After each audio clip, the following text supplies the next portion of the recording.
সুপ্রিয় বন্ধুরা, বাসুডক্সের পক্ষ থেকে সবাইকে শুভেচ্ছা।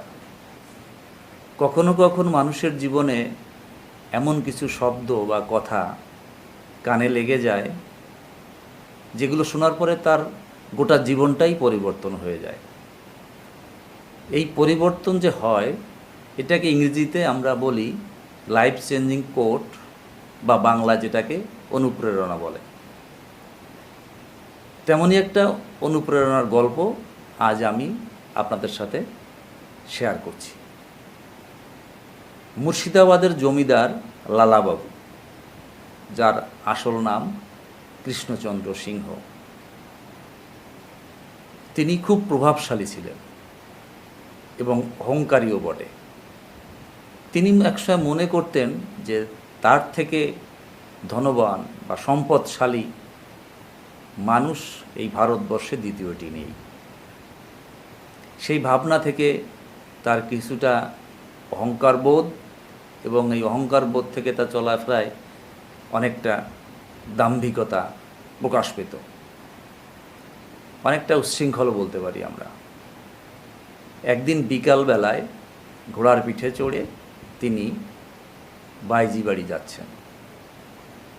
যেতে যেতে পথে তিনি কিশোরী কণ্ঠে একটা কথা শুনতে পেলেন। কথাটা হলো, কিশোরী বলছে, বাবা, বেলা যে শেষ হয়ে গেল, বাসনা পোড়াবা না? এইটা শোনার পরে কৃষ্ণচন্দ্র অর্থাৎ লালাবাবু থেমে গেলেন, ঘোড়া থেকে নামলেন, নেমে দাঁড়িয়ে ভাবতে লাগলেন, আসলে এই মেয়েটা কী বলল? আমারও তো জীবনের বেলা শেষ হয়ে যাচ্ছে। আমার যে কামনা বাসনা সেটাও তো আমি এখনো ভুলতে পারিনি। আমি প্রতিদিন বাইজি বাড়িতে যাই, আমি নিজেকে অহংকারী মনে করি। এই ভাবনাটা তার মনের মধ্যে এমনভাবে তোলপাড় শুরু করলো যে তিনি আর সামনে এগোলেন না, বাড়ি ফিরে গেলেন। বাড়ি ফিরে গিয়ে অস্থিরতা দেখা দিল তার। তখন তিনি সিদ্ধান্ত নিলেন, না, আমি আর এই সংসার ধর্ম করব না। সেই চিন্তা ভাবনা থেকে তিনি তার জমিদারি পরিত্যাগ করে সংসার ছেড়ে বাইরে বেরিয়ে পড়লেন। সংসার ছেড়ে কপর্দকশূন্য অবস্থায় মাধুকরী করে, অর্থাৎ ভিক্ষা করে জীবনযাপন করতে লাগলেন। এ বাড়ি সে বাড়ি ভিক্ষা করে করে তিনি জীবনযাপন করেন। এমনকি তার যে ছোটোবেলার বন্ধু জগৎ শেঠ, তার সাথেও তার প্রচণ্ড বিভেদ ছিল এবং প্রচণ্ড দাম্ভিকতা ছিল, কখনো তার সাথে কথা বলতো না।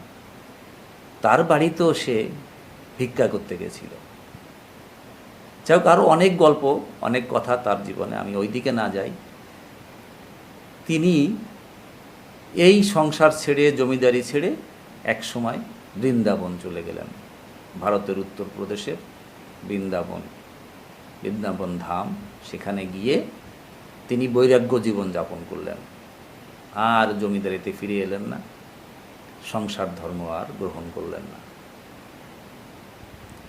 গল্পটা এটাই যে তার জীবনটা যে পরিবর্তন হয়ে গেল, দুইটা বিষয়। একটা হলো ওই মেয়েটির বলা যে বাবা, বেলা যে শেষ হয়ে গেল, আর একটা হচ্ছে বাসনা পোড়াবা না। তো এখন এই বেলা শেষ হয়ে গেল আর বাসনা পোড়াবা নাই, এর গল্প একটু ভিন্ন আবার। সেটা হচ্ছে, ওই মেয়েটি ছিল একজন ধোপার মেয়ে। ধোপা তো আমরা বুঝি, অর্থাৎ যিনি কাপড় চোপড় পরিষ্কার করেন, তিনি হচ্ছে ধোপা। গ্রামে এখনও আছে, বা আমার জীবদ্দশায় আমিও করেছি, যেটা আমরা যে বাড়িতে কলা গাছ থাকে, কলা গাছের পাতা বা ডগা যখন শুকায় যায় তখন এটা খড়খড়ে একটা অবস্থা হয়। তো ওইটা যখন আগুনে পোড়ানো হয়, পোড়ালে যে ছাইটা হয়, ওই ছাইটা হচ্ছে খার, যেটাকে সোডা কাপড় কাচার সোডা বা এখনকার সময় আমরা ডিটারজেন্ট বলি, এইটা হয়। এইটা দিয়ে জামা কাপড় সুন্দর পরিষ্কার করা যায়। এটা আমিও আমার জীবদ্দশায় আমি করেছি ছোটোবেলায় বাড়িতে। এখন ওই ধোপা প্রতিদিন বিকালবেলায় ওই সারাদিন কলার বাসনা জোগাড় করে বিকালবেলায় আগুনে পুড়িয়ে ছাই তৈরি করতো, খার তৈরি করতো। তো মেয়েটি তখন তার বাবাকে মনে করিয়ে দিচ্ছে, বাবা বেলা যে শেষ হয়ে গেল, বাসনা পোড়াবা না। সে বলছে কলা গাছের বাসনা আর দিনের বেলা শেষ হয়ে গেল এইটা। কিন্তু লালাবাবু বুঝে নিলেন তার জীবনের বেলা শেষের দিকে, আর রিপুর তাড়নায় যেটা কামনা বাসনা সেটাও সে আর পোড়াতে পারল না, ভুলতে পারল না। তো এই যে গল্প থেকে, এই যে এটা বাণী বা উক্তি থেকে তার জীবনটা পুরা পরিবর্তন হয়ে গেল।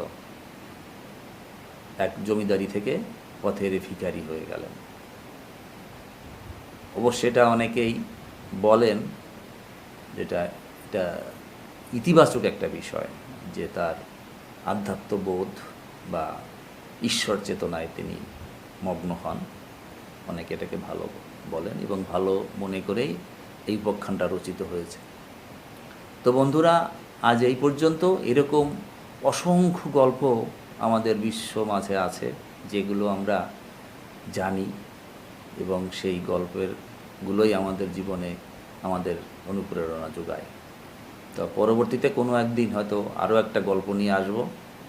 ততদিন আপনারা ভালো থাকুন, সুস্থ থাকুন, আর আমার এই বাসু টক্স চ্যানেলটিকে সাবস্ক্রাইব করবেন, শেয়ার করবেন, কমেন্টস করবেন, লাইক করবেন, আর আপনারা আমার পাশে থাকবেন। ধন্যবাদ সবাইকে, ভালো থাকুন।